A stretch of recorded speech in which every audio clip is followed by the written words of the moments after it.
এক রাখাল ছেলে। সে প্রতিদিন মাঠে গরু চড়াতে যেত। একদিন সে মাঠে বসে বাঁশি বাজাচ্ছিল। হঠাৎ একটা বাঘ বেরিয়ে এল। ছেলেটি ভয় পেয়ে চিৎকার করে বলল, বাঘ! বাঘ! গ্রামবাসীরা দৌড়ে এসে দেখল কোথাও কোনো বাঘ নেই।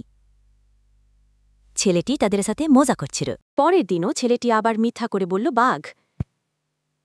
বাঘ! গ্রামবাসীরা আবার দৌড়ে এসে দেখল এবারেও কোনো বাঘ নেই।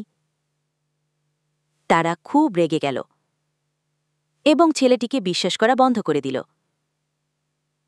এরপর সত্যি একদিন একটা বাঘ এসে আক্রমণ করল। ছেলেটি অনেক চিৎকার করল, কিন্তু গ্রামবাসীরা তার কথা বিশ্বাস করেনি। তাই কেউ তাকে সাহায্য করতে আসেনি। শেষ পর্যন্ত বাঘটি ছেলেটির উপর আক্রমণ করে তাকে মেরে ফেলে। এই গল্প থেকে আমরা শিখি যে মিথ্যা কথা উচিত নয়,